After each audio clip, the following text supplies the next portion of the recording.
And welcome to Scream Queens Horror Movie Road Trip Podcast. That's a good one. That is your final girl over there, Miss Justine. Hey. And to my left, always to my left, is your sole survivor, Mr. Josh. Hi.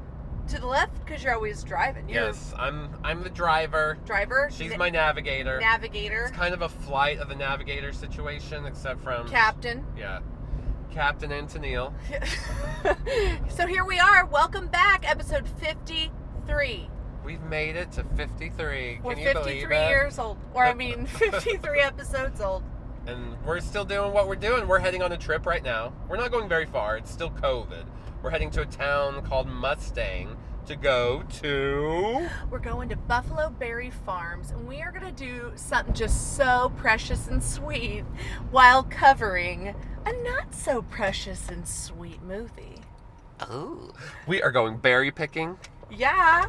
And we're going to cover Dario Argento's Deep Red. Yeah, we're going to get them red berries. Josh, what kind of berries do you think we're going to see? I'm hoping to get some strawberries, maybe some raspberries. You put that P on there. I like it. When you're enunciating it, you got to put the P. What about the You got to put the P and the D's and the ras double berries? What? You know how you'll like order a drink, like a little cocktail, and it'll be like a raspberry with the Z's on there. Yeah, it's like I prefer the P instead of the Z, but I also prefer the P over the V. So I was waiting. I was like, oh, we got to. So yeah, I'm gonna put all that red fruit in my basket. There's not gonna be any blue fruit because we're not covering deep blue. No, we're covering. No blueberries are going in my basket. No. Only the red berries. Don't you come at me with blue. No. Not right Out now. of my face. How dare you? Watch the joke be on us when we get there and all the strawberries are picked over and we can only get blue fruit. But that always seems to be our something case. like that always fucks with us. But I love that we keep doing this, even though we're like, it's good. Something's gonna work out. Something's gotta do with something. So we are still keeping it local. We're heading to Mustang, Oklahoma, which isn't really far from us. We're actually, honestly, if I'm gonna be honest, yes. we're kind of going out of our way, driving a long way, so we can at least be on the road for an hour. Oh, we're just Sunday driving. We're just Sunday driving, recording this episode. Here we are in Oklahoma. Heading to Mustang, Oklahoma.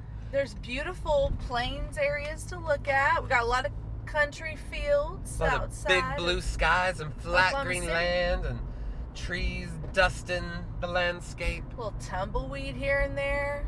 No. We live in a there's pretty not green really. part of Oklahoma. Oklahoma's pretty fascinating. If you're on the western side, it's very like tumbleweed, dusty. The further east you go, it starts getting green and lush. And by the time you're in like Tulsa or eastern Oklahoma, there's even like starting to become slight mountains. It's like the foothills of the Ozarks, if you will.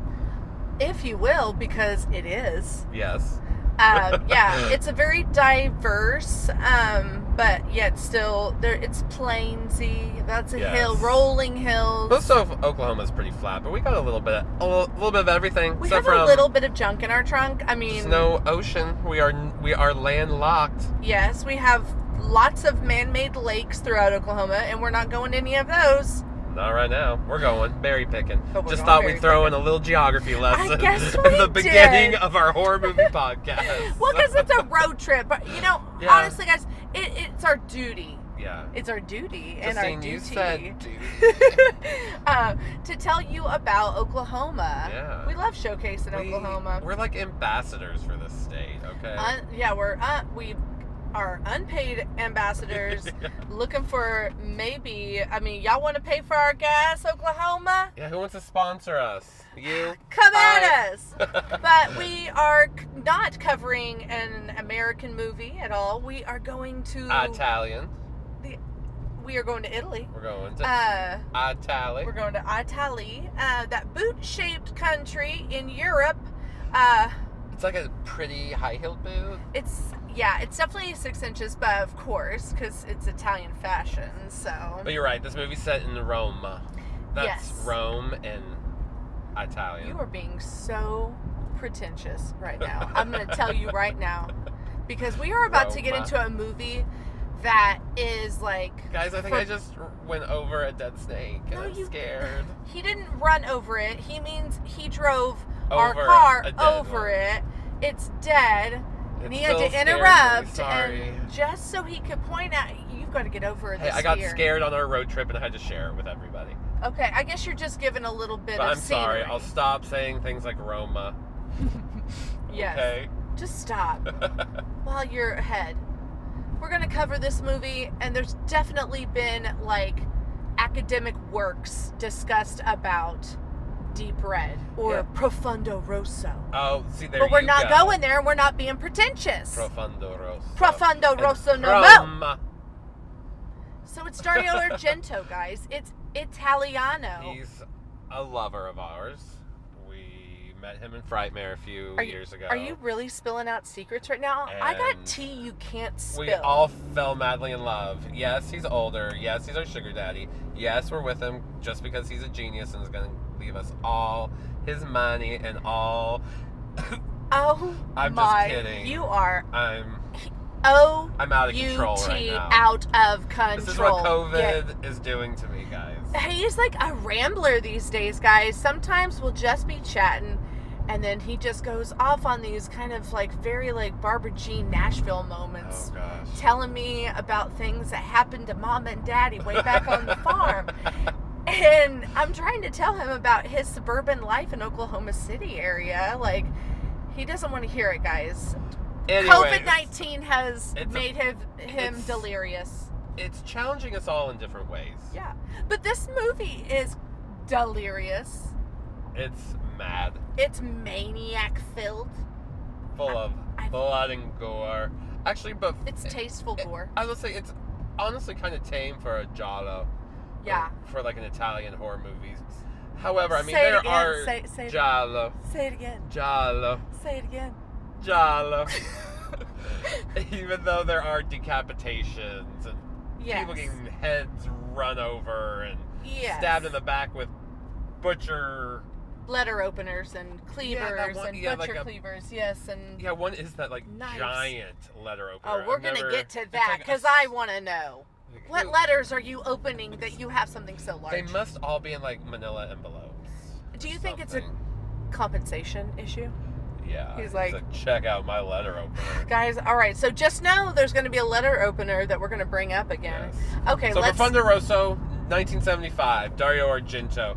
It kind of comes to at the end of his... Isn't it the end of his like animal trilogy? Yes, it's... okay, He'd so already done- there's a lot of people that say that he has his 4 giallo movies, but we were discussing before, you and I, about how we think he did more. It's just he introduces supernatural to his giallo. Exactly, because one of the main characteristics of a giallo is that it's like a mystery. There is like someone from another country is usually what... There's like a foreigner that's in town in Italy who has different stumbles eyes upon a and, mystery. sees And there's things usually a differently. murderer like in black gloves and cloaked in darkness and with the hats and whatnot. And a lot of those things happen in other Dario Argento movies, like Phenomena. I guess some people don't consider it giallo, but it's still a murder mystery. Yeah. Even though she can communicate with bugs, it still, to me, feels like a giallo. Oh, for sure. And we have covered Phenomenon. Suspiria is still a mystery. Yes, a murder it is. mystery. There's mystery, there's detective stuff, there's investigation, and there are people who, for no other reason other than they are just like have been displaced for one reason or another, mainly vacation, but they're in a place that they're not familiar with, and they are challenged with the task of figuring out what has happened.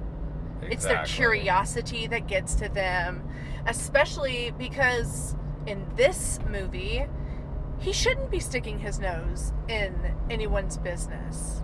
But He does. glad he does. And he's just a pianist, so it's funny how he becomes like a full-fledged detective throughout this movie. We'll get to that. Let's set the And scene. who we're talking about is David Hemmings, who was an international star. He was in Michelangelo Antonioni's Blow Up. Blow Up, which you may or may not have seen. It's an Italian movie about a British man. Yes. It's murder mystery-esque. maybe you've seen it. And we're covering the English dubbed version that most people, it's still accessible for you to have. Now you can see different cuts, but we are covering the cut that Dario has approved of.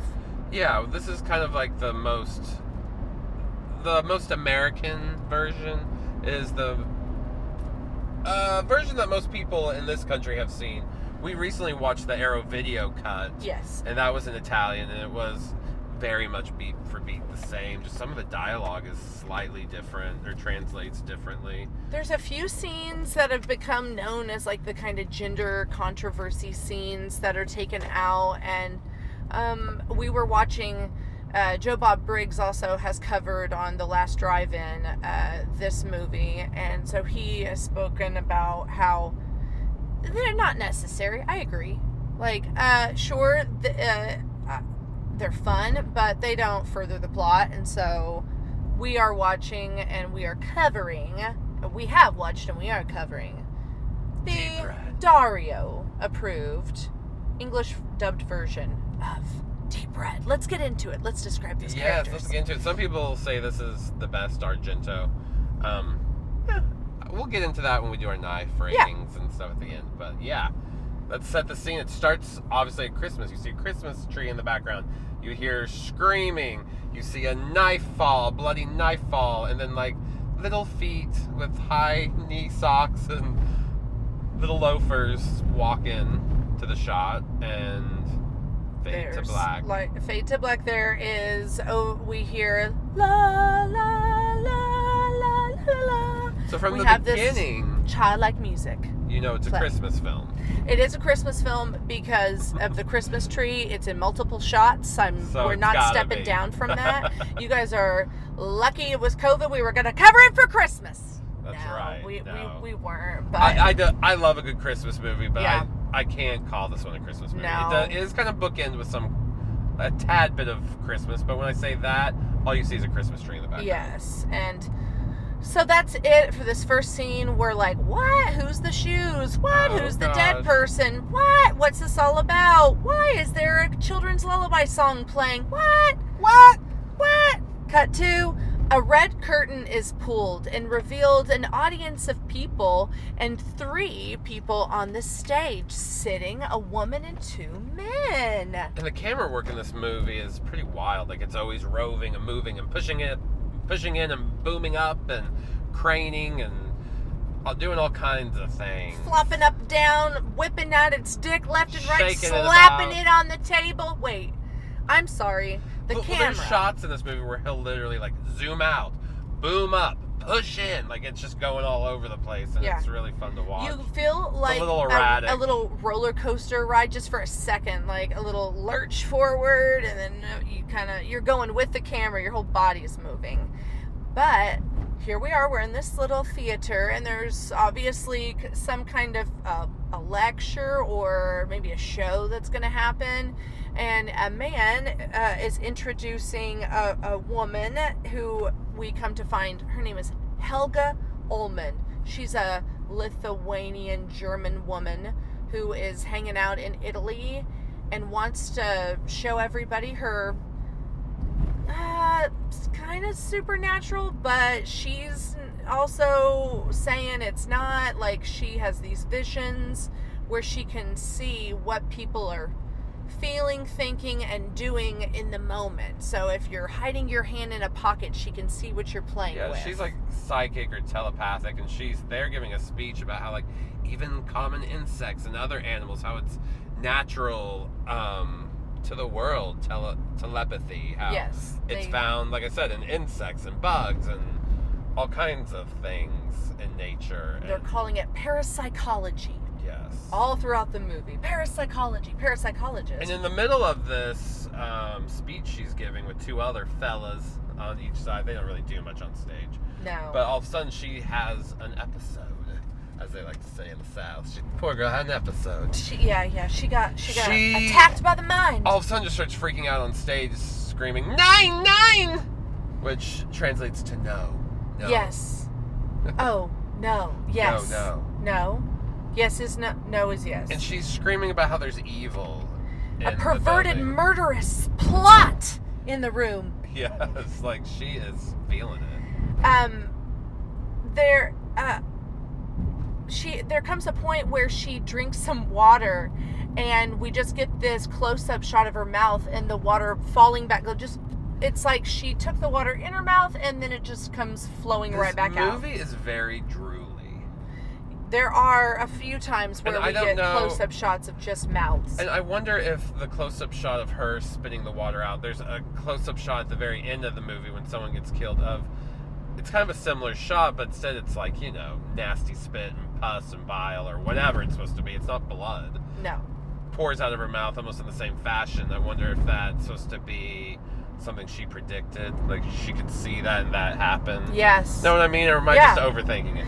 Anyways, I feel like there's a connection, and maybe once we get to the end, we'll be like, oh, there's that. We'll make that complete and there's connection. Somebody else in the middle of the movie who's like all drooling and stuff. It's if you like spit, this is your movie. Mm-hmm. Feel like a little mouth play. Yes, so she's kind of manic and screaming. We see from Killer POV someone stand up and leave the theater, so we know that the killer was in the room. That's They rushed out when she started fronting. Yep, fronting for sure. They rushed out because they had to go to the bathroom. They raced to the potty. They're like, oh shit. Well, it cuts to that lady going home. Mm-hmm. And she's gonna live her life in her apartment. Well, it cuts to her later after the show talking with the man Giordani, the guy that was on stage. Telling her, I'm gonna go home and write everything down because I'll be more calm and I'll be able, to do that. And then it cuts to her at home in her lovely little apartment that's all covered in art pieces and hallways filled with paintings. I almost wonder if it's her home, because she's supposed to be in town. So I wonder if she was living there, rented a little place, or if that was someone else's furnished home. Yeah. Because she wasn't going to be there long, man. She surely decked the place out. Yeah, you're probably right. It probably was like just a furnished apartment, but whoever was the interior designer on it, bravo. I would have loved to have lived in an apartment that showcased like all of these like sculptural pieces, and you can just tell that she's starting to get scared. Yeah, right? She's trying to take her notes about what happened, and she's talking on the phone to the other gentleman that was on the stage, telling him some more information about what she saw, how she heard in her mind's ears this children's song playing, and she's kind of giving him a little bit more information about her visions. And we also get a vision of we get killer POV of the killer coming up to her door. And she senses that he's there, and she goes to the does the killer knock? I forget, or she just goes to the door. Rings the doorbell. And she walks to the door and stands there looking at it for a second, and then has another one of those attacks where she gets scared, all of a sudden screams, right? Yeah, and then the door just gets kicked open. Yep, just right on in. They have the big, what do you even call that? I would call it like a cleaver. Yeah, a big cleaver all of a sudden in her shoulder. Whacks her right in the shoulder, like breaking that collarbone, guys. Ow! So she already doesn't really have a chance. She's wounded from the beginning. Mm-hmm. But, she tries to get away, but she keeps getting hacked to death. But whack, whack, whack. We get a cut in the middle of this action, and we meet some new characters.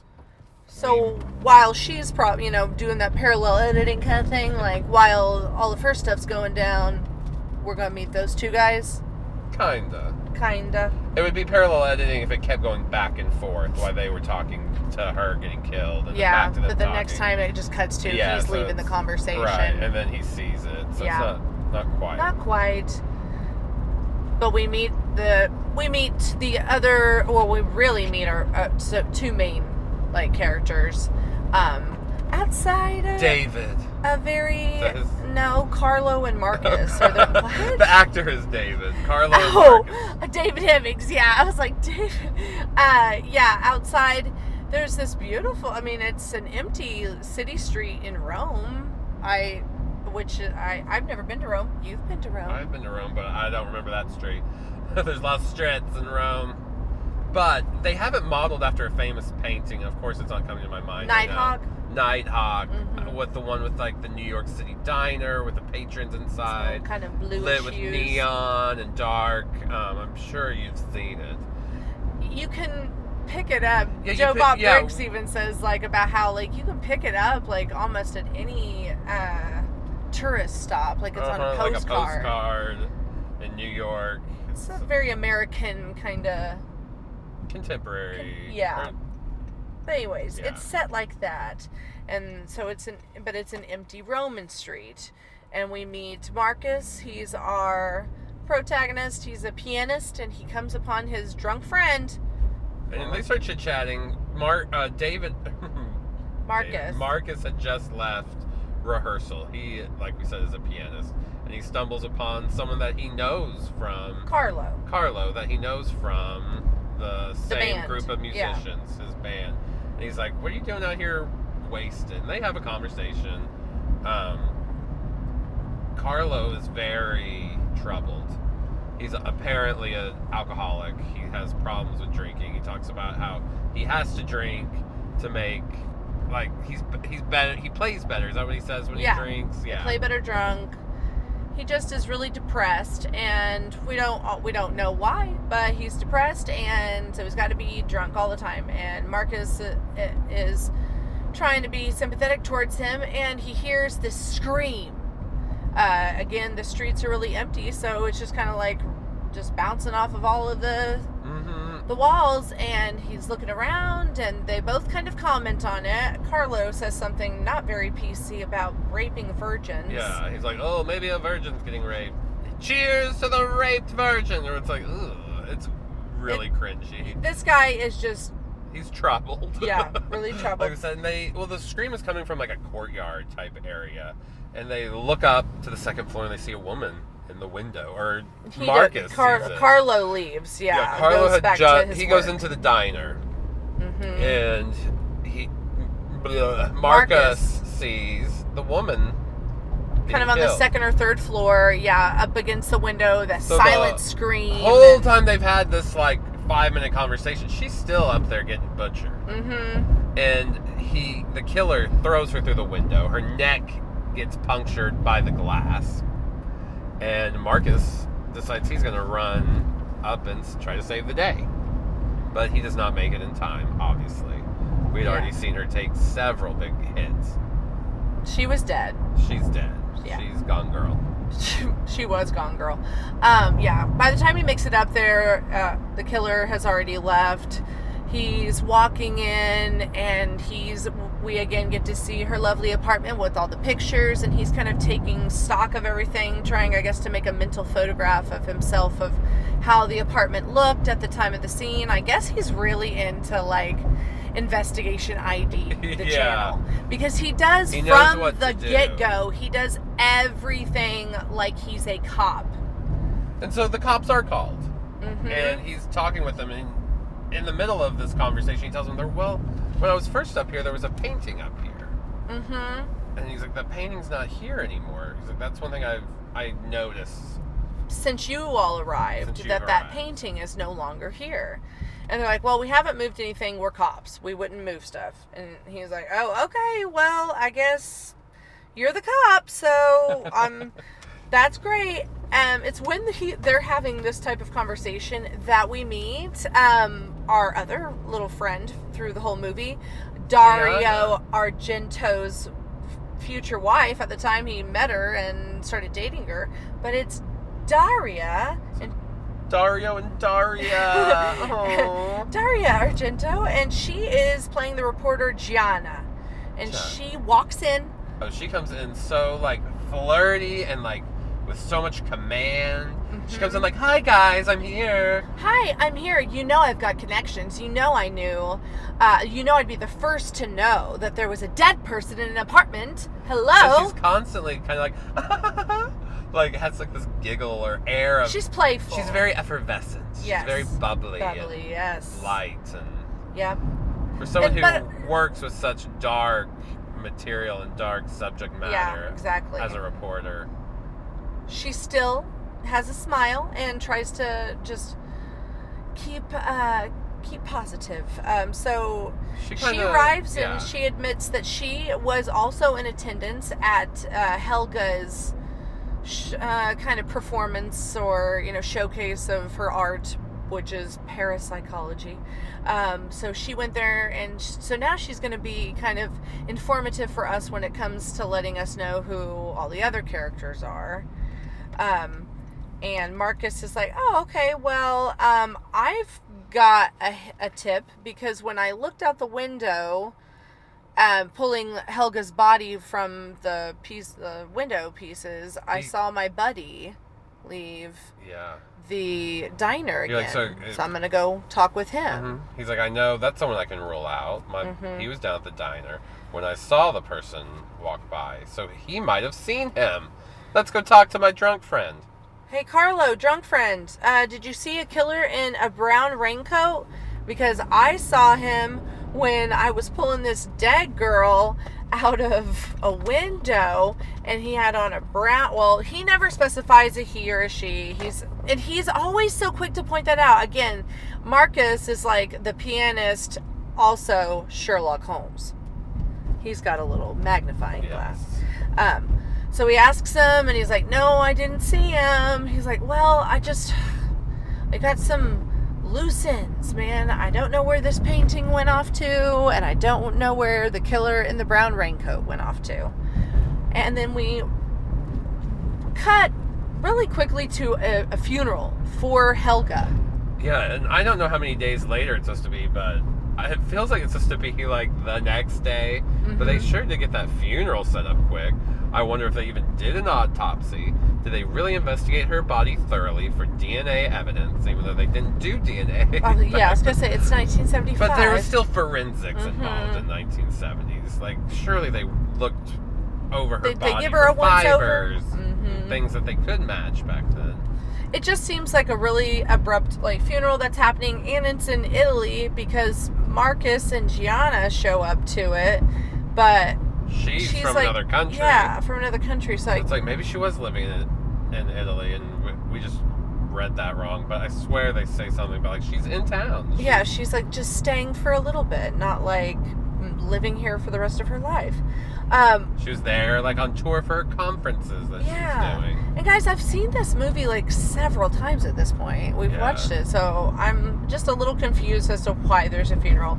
But this is why there's a funeral, because Gianna and Marcus needed a reason to see Giordani and Pietro, which are those two guys that were her buddies at the beginning when they were on the stage. Yeah. And so they meet up with them, and those two guys take them to that stage. And while they're there, they're like, he was in that chair. And it's funny, there's this zoom into a chair, but all the chairs are identical. And it's this funny close-up of a chair that, in a way, it's not any different from any other chair, so I don't know. It's like guilty. Yeah, it's just there's nothing different or substantially different about that chair other than he's just that's where he was. That had to have been it. But I don't remember what you look like. They can't describe at all. They're talking about how there's also the lights that are coming onto the stage, and it's really casting a shadow on all of the audience. Someone did get up, and we know someone got up because we saw it at the beginning of the movie. We saw their point of view. And they're we saw someone get up, but again, all the shadow, we couldn't see exactly who it was. So they're hashtag not helpful, but helpful. Trying to be. Yeah. They want to know what's going on too, and they kind of get involved. And they've all decided to kind of team up, loosely decided to team up and investigate together and kind of clue each other in on things they find out. And while they're talking about this, was it the night before? When does Marcus have his own almost attack? That's not yet. Not yet? Okay. So Marcus goes to see Carlo, and he wants to, again, to meet with Carlo and talk with him. But his mother is there. Her mother's name is Marta. And she's kind of a wacky character. She seems very floozy, very living in her past. She keeps saying I was an actress in my day. Look how beautiful I was, and showing him pictures. And she just seems a little desperate and kind of sad because Carlo is not even there. but she's still like, no, stay. Carlo's gone, but stay here. Come, have a Stay drink. here. She confuses you know. him at first with somebody else. She keeps saying, You're the engineer. You're the engineer. And he's like, no, I'm a pianist. I'm a pianist. But then she keeps calling him an engineer, and he keeps having to remind her. Even later, at one point, she's like, do you like playing the piano? And he says, I'm a pianist. Yeah, You know? I told you, I'm a musician. I play with Carlo. And finally, she says where Carlo is. So he goes and knocks on the door, and a very skinny, effeminate... I don't know how they identify, so I'm trying to be careful. Okay, well, I'll say man for the purpose of what we're going for, because when Marcus walks in and sees Carlo refers to himself in a derogatory F word, if you know what I'm saying. Yeah. Derogatory, yeah. And it's two men that are in the room, but one of the men, or the man that answers the door to Marcus, looks very feminine. Yes, and to find out it really is an actress playing a man playing a woman. Mm-hmm. So I think she probably did identify as female, but had a mustache. That's fine. I'm just like, Well, maybe they just applied it in makeup. It's not even like her own mustache. Well, right. I'm just talking about the identification wise. Like, if she had a mustache, is she identifying as a man, or is she still a woman with a mustache? Yeah. She looks like a little cherub baby angel. Yes. Answers the door. Fierce. And she is fierce the whole time. She's in this like robe. And showing off her décolletage. Yeah, showing off her décolletage, but she's very graceful, and she's like, "Come in, I'll show you where Carlo is." And Carlo is very sad, and Marcus is like, "Carlo," and he goes, "Haha, you found me out," and says he's now you know I'm a drunk and not nice word towards homosexuals, and so. What I mean, this is 1975. I almost can't believe this scene is in here. Yeah, like the fact that there is. Because even Marcus is like, I don't care, which for 1975 is pretty progressive. So there's just a lot that even that this scene was made. That this is how this is where this character went.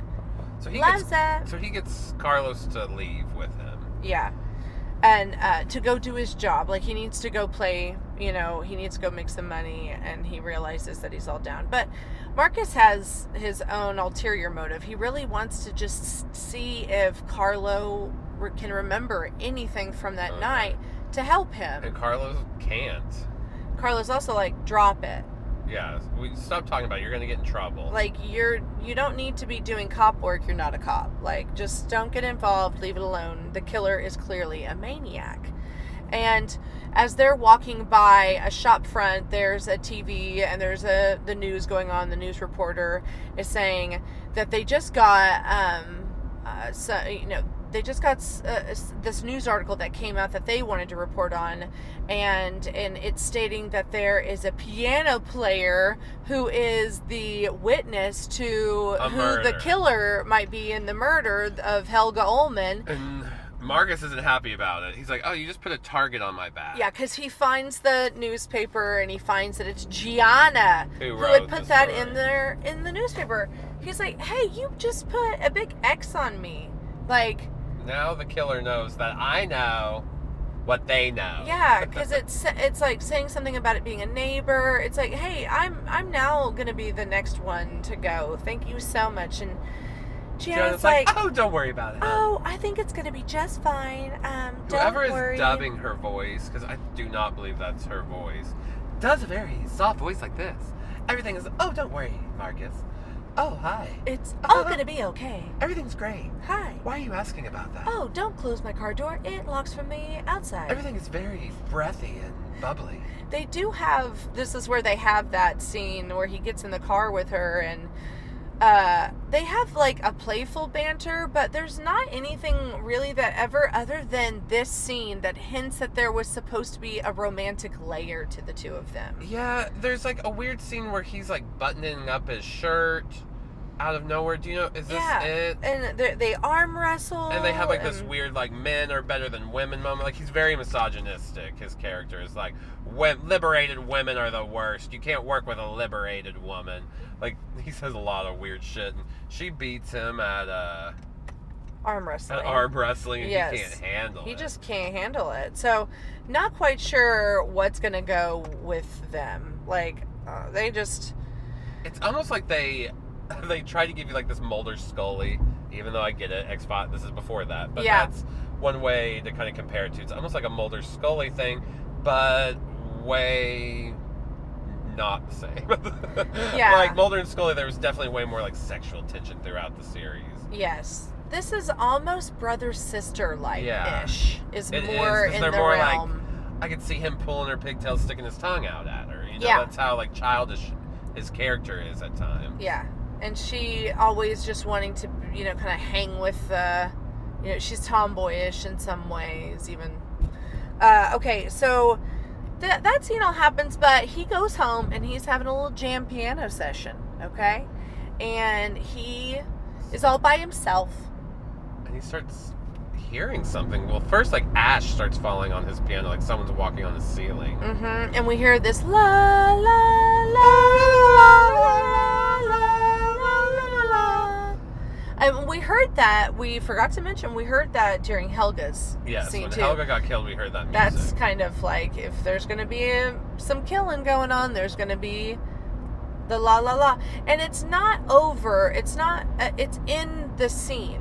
There's a tape recorder that's being played. Diegetic sound. It's diegetic sound. Oh, God.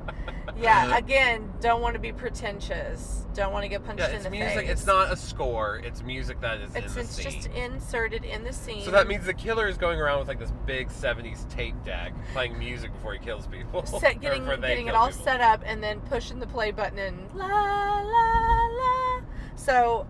we hear that, and he hears it. And he's also playing piano, and he starts doing kind of scales on the piano, kind of climbing, like dun. Yeah, he dun, keeps dun, playing because dun dun dun Yeah. to distract, to make it seem like he doesn't hear. yes, he's And- trying to act normal, Mhm. like he doesn't notice someone walking around his apartment. And he's very dexterous. He's playing those scales, and he's reaching for some kind of like big, thick award. It looks like that he can club. Mhm. And Dario does a really good job of the suspense in this scene because you kind of get exactly what he's doing.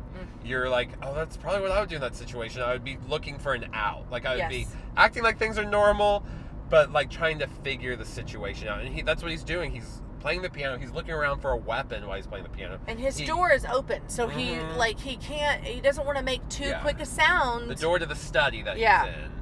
And so finally his out is the phone ring. So he jumps up like he's going to answer the phone, but he shuts the door, locks it really quick. And you hear, it's Gianna on the phone, but you also hear the killer in the background saying, like, I'll still get you soon. Yeah, you are good as dead. And you're like, oh no. And so he's telling Gianna, like, I think I'm about to get murdered. And she's like, oh my gosh, should I call the police? And he runs over to his window to see if the killer really left, because there was a slamming door sound. Mm-hmm. And he sees again the killer leaving That brown same leather route, coat. brown raincoat. So he knows for sure that he has some pieces to what's going on. And the next morning, he wastes no time. Next morning, he goes to a record store and he finds that music. Yep. And he goes to talk to the friends of Helga. Giordani and Pietro. Yeah, Giordani and Pietro are Mr. and Mr. Man, I'll call them. Mm-hmm. And they're like, oh, this reminds me of a folklore from a book. They get very specific. Like, this guy's memory cracks me up. He's like, oh, this reminds me of this precise story from this very precise book. He says, Pietro says, But you I can one only time be read found- a book yeah. about the house of the screaming child. And it's in a book called blah, blah, blah in folklore. And you can find it at this library. Yes. Like, it gets, all very here in Rome. Yeah. Like, everything is within arm's reach. But it's also so convenient. Yeah, so of course that's where he goes next, is he goes to this, it's like the library of folklore and legends or something. Yeah. It's like, okay, so that's it. He goes in there, he asks for the book, he sits down, he's reading the book. He sees a picture of the screaming house, where it took place. the author's name And the legend is that Amanda Righetti. Yes. And the legend is that there was this house where people were hearing like these violent screams from and children's music playing. And the thought behind it was, oh, well, someone had to have been killed there. Yeah. Well, and the Amanda Brigetti person talks of a time when she knew that there was a family that lived in the house, and all of a sudden the father disappeared, and there was kind of like a screaming child, and there was that music playing. And people would hear that. People would hear it, and then eventually became this haunted house. And so it's just like, again, just everything's very conveniently placed in this story to further the plot so that Marcus can keep going. This movie is over 2 hours. And so in the picture that he finds, he rips it out of the book that shows he the should house. never be allowed into a library, No. by the way. His card should be revoked. Revoked. Damaging property. But he steals the picture of the house, and he's trying to find the house. So one thing he does is he goes around to some botanists. He's going to all these nurseries. Not yet. He just takes it. We get to meet Amanda briefly. Oh yes. Before that happens, the author, we cut to her house. She lives out in the middle of nowhere, and out in the outskirts of Rome on this lonely street. Yeah, on the Roman road. Yes. And really one of the old commentaries Roman road. talked about how it's on like this 2,000-year-old road, one of the first roads That the Romans built. Yep, you may have heard of it.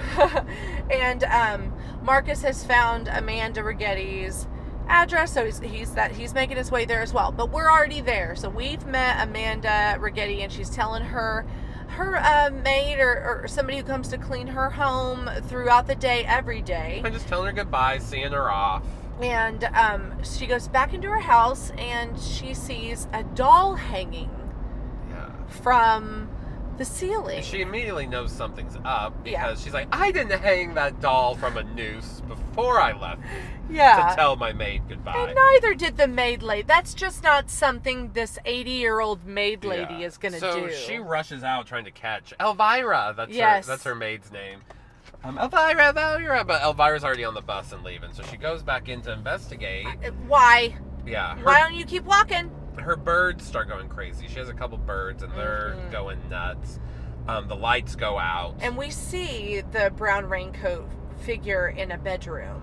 Is this when they're looking through and you just see the eye? Yes. Yeah, it's so creepy. She's going through her house, looking around, trying to investigate. And we see into a closet, and there is just the whites of an eye that open. It's creepy. Another thing, not to digress, this does fall along with it, but there are a lot of little hints that Dario throws in all throughout the movie to help you figure out, because you're supposed to be a detective in this movie as well. You're on the case. So just like Marcus and Giordani and Gianna, you too find hints that maybe they're not clued in on as well. Everybody is kind of their own investigator.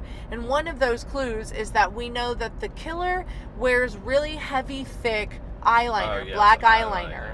Like, I'm talking, if you're out there and you're wearing eyeliner, you know that they're not cat eyeing. That's not what I'm talking about. I mean, they are blacking their eyes out. So, but it's also a look that a couple of people are wearing in this. Gianna, Carlo's mother. Yes, there's another character that we see that has, so Carlo's lover. And so it's like, it could be there's a lot of red herrings. There's a lot of just like little Easter eggs, because it's like you watch it again and you see them. That is something that you didn't see before. I love it. Okay, sorry, I just need to add that in. Yes. Since we were talking about the eye. Yes. Okay. All right. Let's keep going. So she's searching in her house. She's searching in her house and she gets attacked. The birds attack her first. Yeah, she kind of trips over one of the bird cages. It comes flying at her. But then she kills it. She kills the bird. With a, sewing knitting needle. Yeah, she had grabbed a knitting needle for protection, and the bird comes flying right at her, and she kills her own bird because it scares her, essentially. And then the real attack happens. Clubs her with a big old huge flashlight, and she gets knocked out. But she crawls away for a little bit, almost gets away. Yeah. She crawls into the bathroom, And then just kind of passes out. Yeah, and then the killer grabs her and starts bashing her head in again, and then turns on the hot water and tries to like scald her. Oh, not tries. Well, he does. Yeah. Or they do. I don't know why I keep saying he. The killer does, but also is like drowning her. It's this weird, particular way of drowning where he keeps the killer keeps pulling her back up to let her breathe for a minute. It's like waterboarding, but Yes. but not like a rag over your face. Like, submerge, Ugh. then come up, and submerge, then come up. Torture-esque, actually, like asphyxiation, and then like that kind. The And then kind that you don't finally like. does her off, kills her. Or so you think. Yeah. And she rolls out. Her face The is whole blistered. the makeup is gnarly. It's really awesome. The whole bathroom is steamed up, so she tries to start writing something on The tile that's on the wall, low to the ground, because she's all like laying on the floor in the last moments of her life. And she doesn't get it finished before she dies. Yeah, she's So writing. it looks like she's pointing at something when she finally succumbs to her injuries. Oh, poor baby. And then now we cut to Marcus shows up. It's just a little too late, Marcus. You are always 2 steps behind. and always in a crime scene you shouldn't be in. Yes, like how come you're just not telling the Contaminating those crime police? scenes. He just, bitch. I'm mad. Yeah. Okay, so he shows up and he walks in, I guess, to contaminate a crime scene. Sees that she's dead and is like, oh, I guess I'm not going to be able to ask her where this house is. It's like maybe if you would have called her. Yeah, he has phones. That's such a good point. Look her up in the yellow pages. Like, ask her, yeah, exactly. Ask the phone operator, can you connect me with Amanda Rigetti? Like, why does he waste his time? This movie could have ended right here. Mm-hmm. Okay. So now is he going to the nursery? So now he's like, all right. He looks at the picture. He's like, I gotta figure out how to find this house now without Amanda Rigetti's help. And I don't know why he thinks, let me go to nurseries and see if they know what kind of trees, how this is going to help. Maybe he had a basic knowledge of plant life and knew some of them were rare, because that's what becomes the case. One of the trees or shrubbery in the picture is like this very rare bush. Yeah. So he's going around to all these nurseries asking, do you sell this kind of greenery? Do you sell this? Do you sell it? And they're all like, no. Finally he finds one that's like, yeah, I sold one of these to a guy years ago. Let me find the invoice and I can get you the address. But then does he give him the address? Because then he's still driving around trying to match the house. Or is he just like really bad at finding the address? I feel like but he does end up finding the house. Yeah. And he holds that picture from the book that he ripped out that he's no longer allowed to go to a library for. And he's like matching it up. He's like, yeah, that looks to be about right.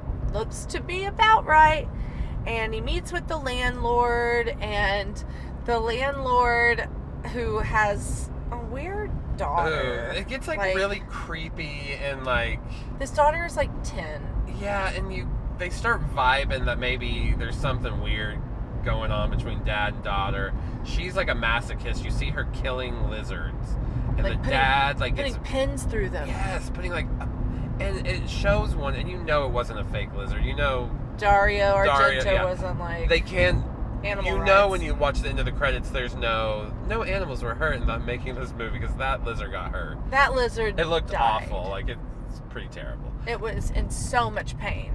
But then, like, the dad slaps her in the face for it really hard, and then the girl's, like, looking at him, smiling, licking her lips, like she enjoyed it. Doing that and mouth then the play. dad, like, gives a weird smile. Like, it gets really fucking creepy. Yeah, it's like I don't exactly know what it is hinting on, but I don't like what it is hinting on. Yeah. I don't want to go into the deep recesses of my mind and try to put it together. So the landlord's like, I'm too busy, but take my weird 10-year-old daughter with you. She'll show you around the house. It's so weird. And so she does. She lets him in the house. He wanders around.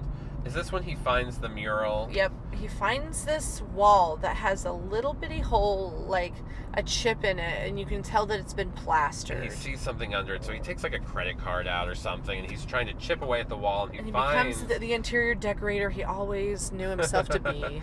And he finds this painting, this mural on the wall that was done by a child of like someone getting stabbed and murdered with a Christmas tree in the background.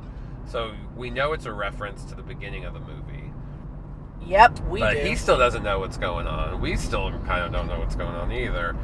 So he leaves with this knowledge now. Yeah, he's got that little bit in his pocket to go with. It's just okay. So he has that information and he's headed back into town.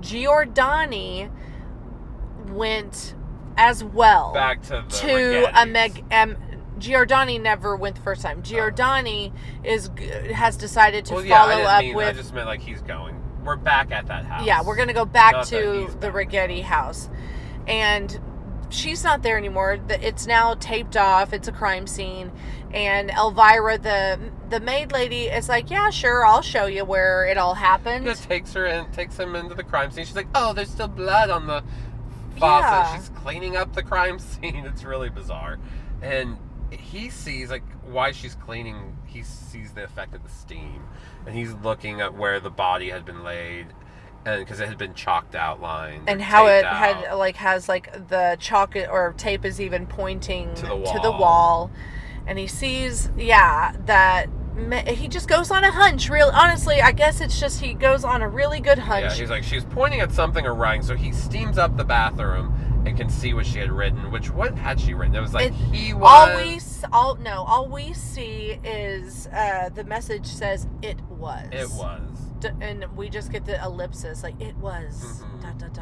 She get to finish. Giordani, well, maybe because he walks out of the bathroom really excited. Like, Elvira's like, "What are you doing?" He was like, "I wanted to find out who the killer was." So I don't know if she did finish it, and it's just now we only get to have a little bit of information. He has some. Again, we're all like getting little bits of info. And it really bothers me how he leaves the water running. Yeah, it's a waste. Such a waste. And it's like, guys, is anyone going to take that hot bath? Yeah, go turn that water off. You're wasting hot water. Let it cool a little bit because I'm not getting in that scalding. But then do you have a bath bomb that I could use? And like a face mask? Maybe a candle? Let's make a spa day out of it. Yeah, I'm down. Like, I've got my phone. I can play some really beautiful, tranquil music. Some Enya. Create some ambiance. So Okay, so he leaves. Maybe he knows who the killer is. We only get to see it was, but he left really excited like he knows. And he goes to call Marcus, who's still driving from in town. He's at his study at his house, and this is he doesn't reach him. He's having a drink. Yes. And he starts hearing something in his apartment. And he's like, something's got to do with something. There's these killings going on, and now I'm hearing noises. He starts gearing up for an attack. And all of a sudden, the door flies open. And this, like, little miniature clown. Well, it's like a puppet. Yeah, it's like a clown puppet.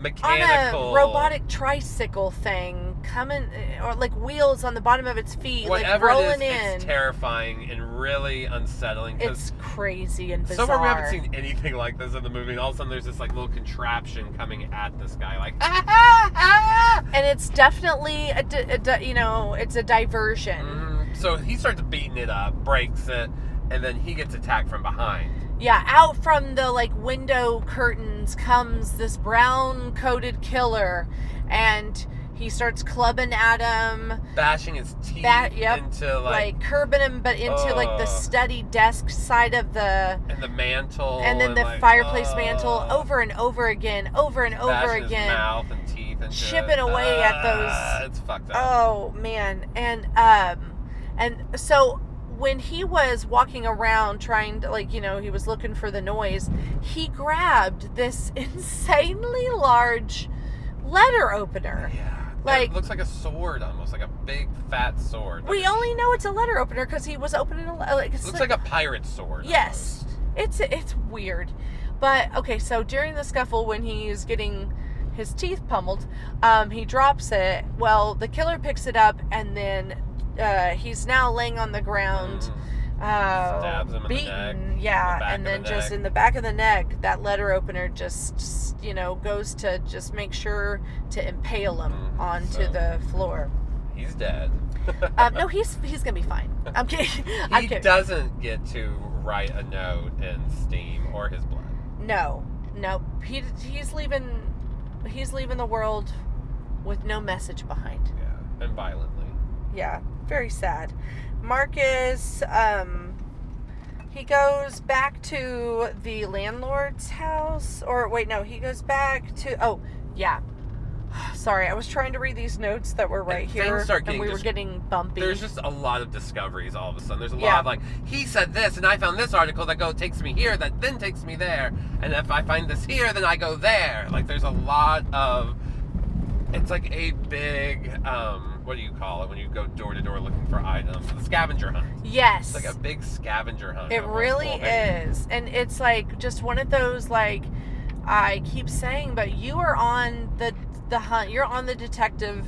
You are a detective. You're investigating with them. Everybody has their own little clues that they So is this when match up. Marcus finds a drawing No, done by okay. the little girl? No, so Marcus looks at his picture again, and he is like, why didn't I see it the first time? And he goes back to the house, and he realizes that in the picture there's a window, but the That's house right. doesn't have a window anymore. And he scales the trellis up to With the a big floor pickaxe. and takes a pickaxe, and he starts breaks in. Yep. That motherfucker. window, climbs in, and then he beats the wall in more, and next Finds thing a you know, body. it reveals this room, and he finds a skeletal remain of somebody, and it's getting crazy. Shit's getting crazy, guys. All of a sudden, he blacks out. He gets knocked out. Yes, he gets knocked out And by he something. Wakes up and he's in the yard of that house with Gianna, and the house is on fire. And at first, you think maybe she did it. Well, the only reason why I know she didn't do it is because he calls her to tell her he's headed back to the house and tells her the address, leaves her a note, because that's where it was where And he she was says like, that's how she found. She's like, I came Yeah. here because of your note, and the room was on fire, and I pulled you out just in time. so luckily for her, like, he got saved. And he's like, oh And- great, everything's gone. Yeah. The body in there is gone, and I have no way to prove all my findings. Oh no. He's pissed. He's pissed, and maybe he's got a little smoke inhalation. You just don't know. So they're all back at the landlord's house and calling the fire department, telling them to come out.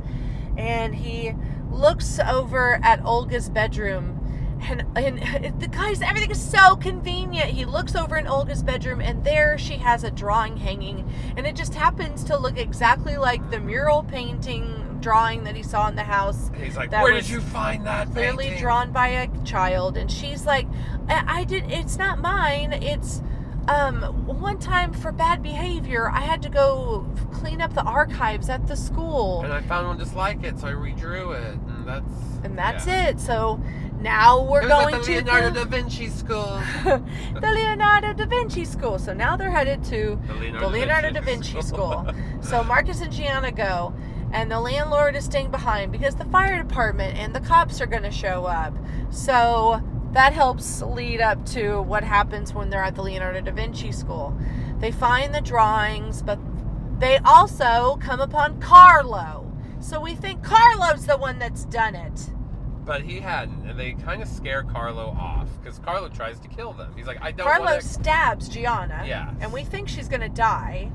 And then he comes after Marcus, and he's he like, almost shoots Marcus. I don't want to do this because I like you. You're my friend, but... Why did you get involved in everything? And we're like, what? Carlo, what the fuck are you talking about?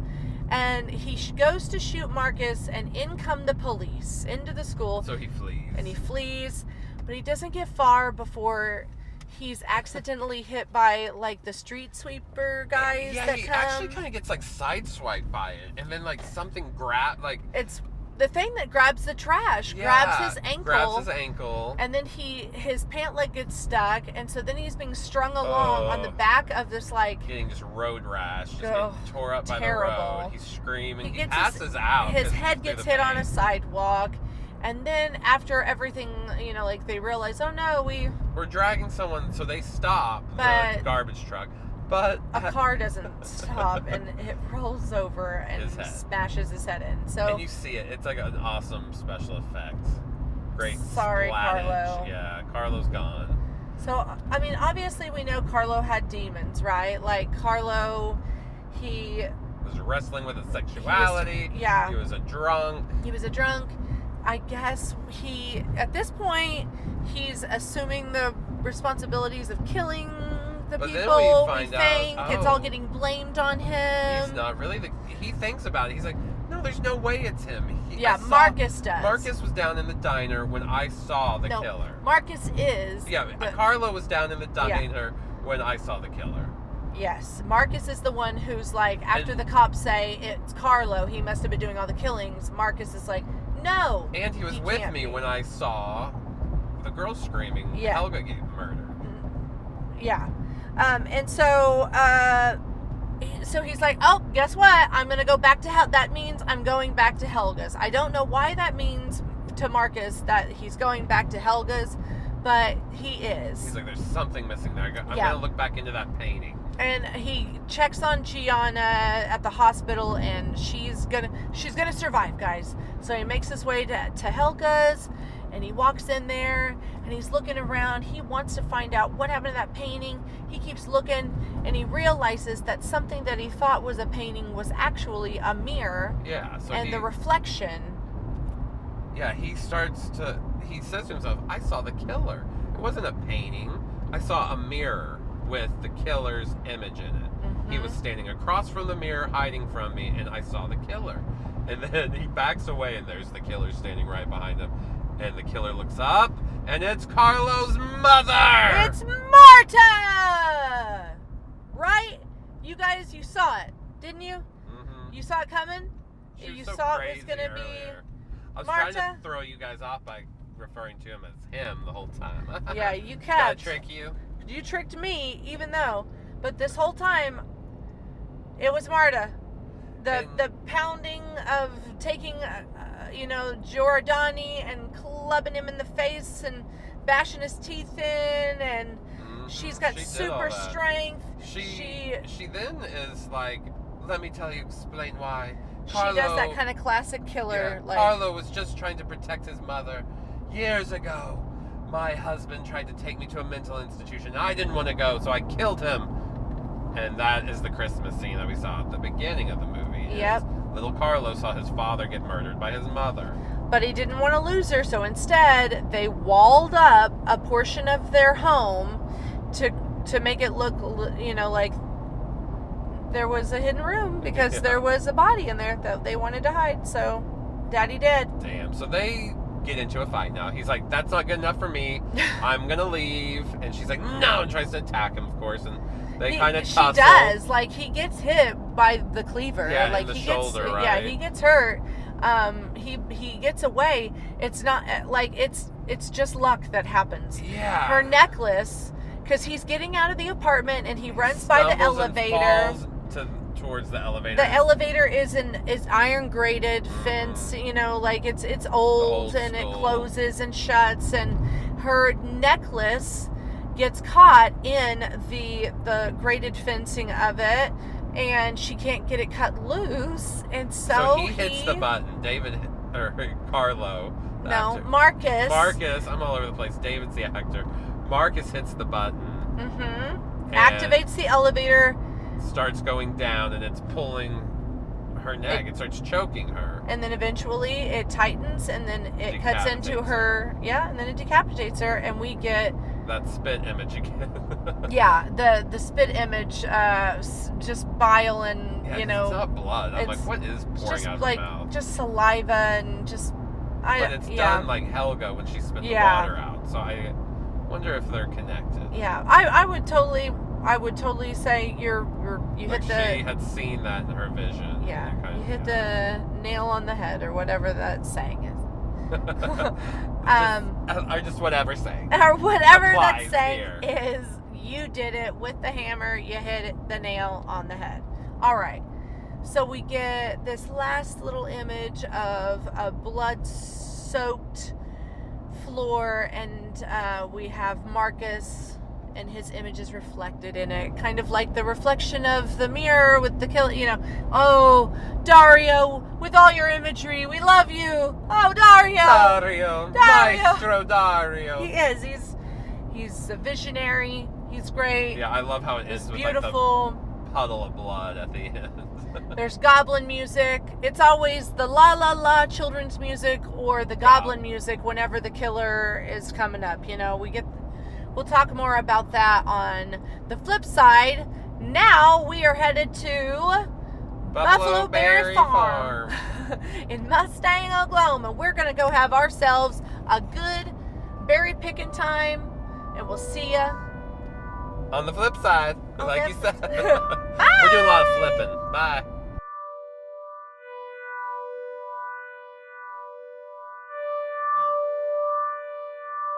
And we're back. Hey, we got in the car. And it's hot. I'm hot. I'm all hot and bothered and sweaty and nasty. Sweat butt. Yeah, we were out there a good hour picking them strawberries. I told you, I got nothing but the red fruit. That deep red butte. Those deep red beauties, we found them. Oh my gosh. So let's tell them about our our experience. It was so fucking hot. It was really hot. I can't breathe. For some reason, it's only open from like 2 to 4 in the heat of the day. In the heat of the day. It is at like a private small farm, so I'm sure he's doing all his chores in the morning. Yeah, like collecting everything, because there was also kind of like a farmer's market there, so obviously he picked lots of vegetables that morning. And yeah, he was selling things like tomatoes, which are red, but I didn't get them. And he had some like onions and all kinds of things, and someone was selling fresh flowers. They were beautiful. Oh, they were nicely picked. And nicely arranged, too, I'd say. A beautiful arrangement in this gorgeous strawberry field. But we had to wait around a little bit for them to get started, but once we did, we got at it. And we first made the mistake of, there's kind of a separation in the strawberry fields, and there was another area kind of across the way. And I was like, I thought I had a bright idea. I was like, let's go over there. It's further away. We want to get more strawberries. It's also kind of like a race. We're trying to get more strawberries before other people pick them. Yeah, there were about 30 people that were there. And we're all like spaced out too because COVID, so. So I'm like, let's go over here. And then that backfired because it ended up not really being the strawberry part. It was like where blackberries were growing, but they weren't ripe at all. So there's nothing to pick. So then we had to kind of like U-turn it back to the other area. People were already in the strawberry fields picking. So I kind of fucked it up. But it's you really okay. fucked us! We did get a lot of beautiful, beautiful red, deep red beauties. Some deep red buttes. Can't wait to make something with our strawberries and smoothies, or we could make a pie later. I got my bullets, so. But it was hot. It would have been a nicer experience to have done this at like 9 a.m. as the sun is rising and there's still dew on the strawberry fields. Yes. Instead, the sun dew is my sweat. Kissing my neck. And instead, it's basically burning the fuck out of my skin. Like being aggressive on my skin.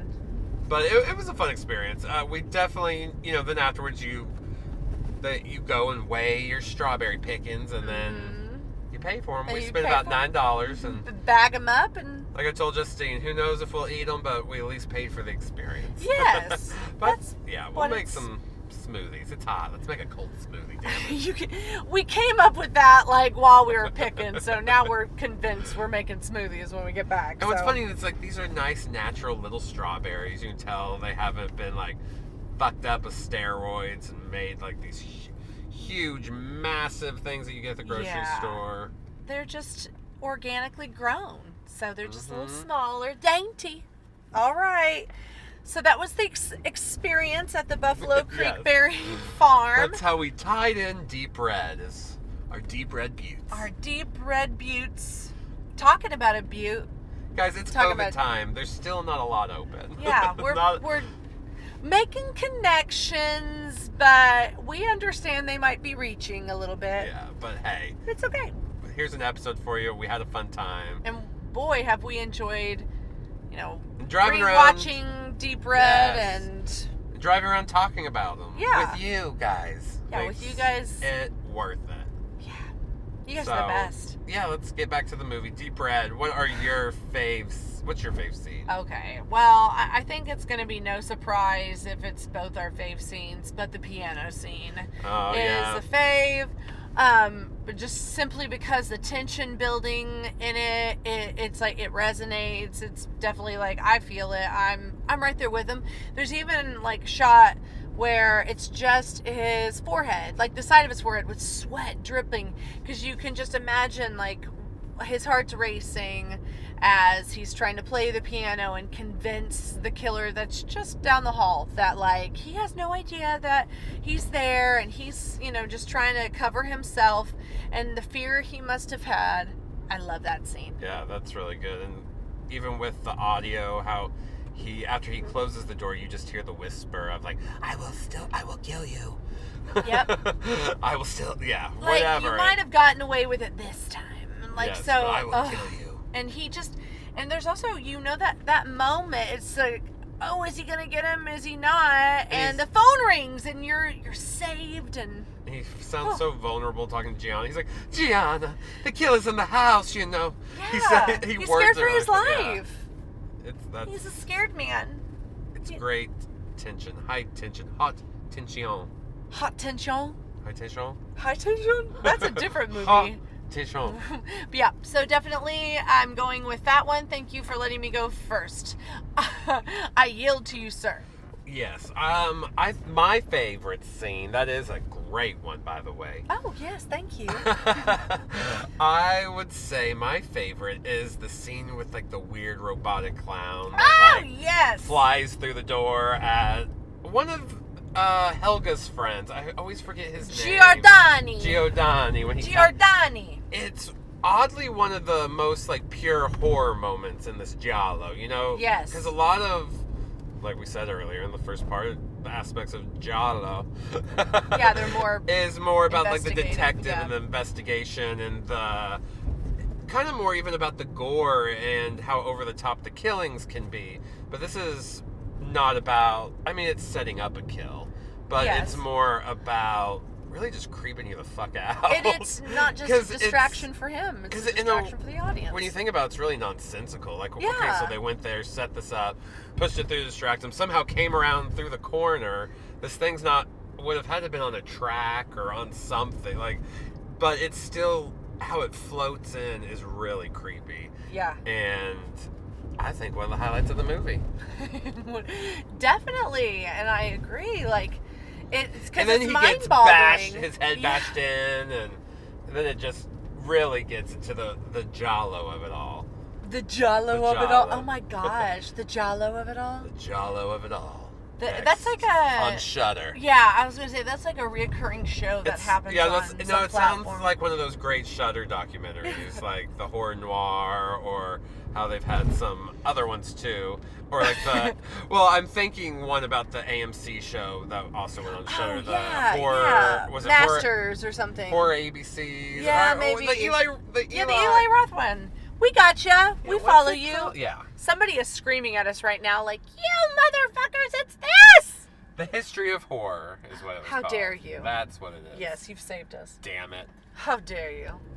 Okay, but yeah, that would be my favorite scene. I enjoy your pick. It's hard to pick because there are a lot of great scenes. This might not be my favorite Dario, the Maestro film, but it's up there. I always kind of prefer Tenebrae or Tenebrae. I don't, correct me, please. Yeah. Of course, Suspiria. And I love the wackiness of phenomenon. I mean, there's a fucking monkey walking around with a knife or like a razor blade, and like that movie's just so balls to the wall. It's so fun to watch. This one's a little bit more cerebral in a a Yes, definitely. Not that it's intellectual by any means. Yeah, but it's giving your mind a ride for sure. That scene, your fave scene, I definitely feel like discombobulated. Like, and I think that's like also like the head bashing scene. It's like first thrown off by this like puppet coming in, and then I mean just like getting your teeth knocked in. He gets like just bashed into a mantle. That pain. Argento is really good at tummy. These just like explosive manic scenes where things might be a little still and then they just explode into madness, and there's a lot of examples in a lot of his movies. even the beginning of Suspiria, starts in the storm and like things are a little calm and things escalate very quickly, and I like that about Dario. I like that about the maestro. Because it goes from like 0 to 100 really fast. And that's also a lot of aid thing, like to Goblin and to the music that he chooses to put like in those scenes. It really just speeds up like the anxiety. It gives it a lot of energy too, because it's not just horror. It's not just instrumentals. No. You get more, and it's what like I rock. mean, yeah, and what I mean by instrumentals is like acoustic. It's not just a score. You get like the electric guitar and very nice metal. bass, and it's like a metal score. Yeah, it's awesome. It's awesome also that like this was the first Goblin. That we got the first tastes in Deep Red. You tasted that Goblin, girl? I tasted them strawberry Fields Forever. That's not Goblin. That's not Goblin, girl. Strawberry Gone Girl. You didn't gargle that Goblin? I didn't gobble gerbil. You did garble Google gerbil. gobble. Oh my goodness, guys. Right. Well, I'm getting delirious. It's hot. I know. I'm like in the car because the car's like so sitting here heated. getting all heat hot. stroke. I'm getting heat stroke. Not to make light of heat stroke. Sorry, don't like cancel culture. Oh gosh. About heat stroke. Please, no, I don't want to offend. Okay, knives ratings. Let's do it. I'm gonna give. I guess I'm going first. You go, girl. I'm gonna give it a 3.5. Okay, that's good. I was gonna go 4. I'm going higher than you, and I even just said this wasn't my favorite. But I guess that's what I think. I think. And honestly, I can't remember what score I gave Phenomenon. That's exactly it. That's why I'm saying like I don't want to give it a higher score than Phenomenon. So in case I feel like I think I gave Phenomenon a 4. So. But if I gave Phenomenon a lower score than this, then I need. My love's changed. Yeah, I've grown. Yeah, I've seasoned. All right, like I'm a different person. It's a different year. I'm growing. I'm learning. I'm an awakened individual. Okay, final thoughts. We have any final thoughts about this? Oh, we love Argento. We had the opportunity to meet him a few years ago and he's so sweet. Yeah, at Texas Frightmare Weekend, and it's like a highlight of our horror convention experience. Of all of them that we've ever been to, it's a highlight. And he was so, we were so playful with him, and he allowed it, and it's so funny. He was so sweet to know that, previously people might have commented that he wasn't maybe too nice to his actors and actresses, and maybe tried to convince them to do things and stuff that they previously might have said, no to. But he was nice to us, and we acted in a scene with him, sorta. We acted really over the top and melodramatic in a still photograph with him. We did, and we have it forever. Yes. It's Dario. Awesome. Dario. But coming up next, this is episode 53. Yes. Episode 54 coming up next month. We are going down to Houston, Texas, to Brazos Bend State Park to see some alligators and maybe some crocodiles. I'm saying that because I think there's only alligators, but we're covering Lake Placid, and Lake Placid's about a crocodile. Legit, it's about a crocodile. But you know what? We don't give a shit. Again, reaching, because it's our COVID. Show. We're not even reaching that hard. They're both snappy reptiles. Yeah. And that's all. So it doesn't matter, guys. It doesn't matter. Doesn't matter. We're going to go have fun. We're going to have fun. We hope you come right along with us. I'm going to have fun. I've had fun today. Check us out on YouTube, Instagram.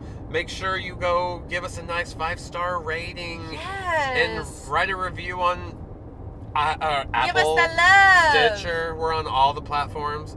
Give us a shout out on whichever one you listen on. It helps us grow. Yep. And I like growing. I'm a big avid proponent of growing. Yes. So there we go. So, yeah, we love you guys. Be good to yourselves and take care of each other, and see ya. See you next month. Bye, guys. Bye.